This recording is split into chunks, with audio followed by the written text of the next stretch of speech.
Hello, Bible readers. Not that long ago, I had a neighbor near me hear what I do for a living, which is always an interesting moment when somebody finds out, oh, that's what you do. And so the question became, oh, what church, what denomination in particular?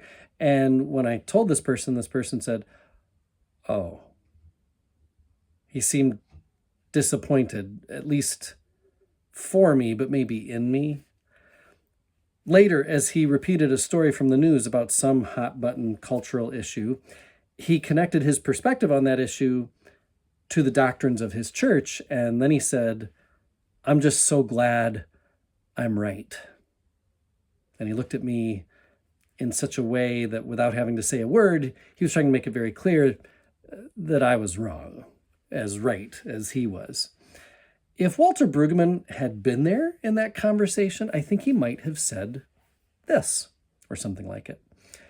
If you cringe at the boisterous, cocky new sound of religion and politics, if you worry about the divisiveness of red and blue, if you're vexed that too many people claim to be speaking directly for Christ, you might think that our Christian faith is all about getting the moral issues right and leveraging others to think and act the right way, the ways we act.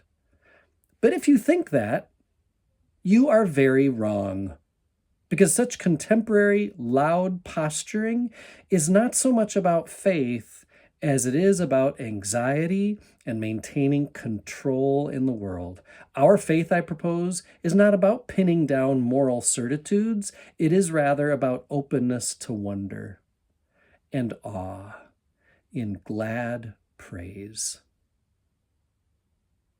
I like that. Acts 10 is the perfect story about this, as God, in a vision and through a connection to Cornelius, a Gentile, makes it clear to Peter that in the resurrection, this life is lived no longer to be right or to be wrong. This life is to be lived in community, to live in the mercy and grace of God together with everybody.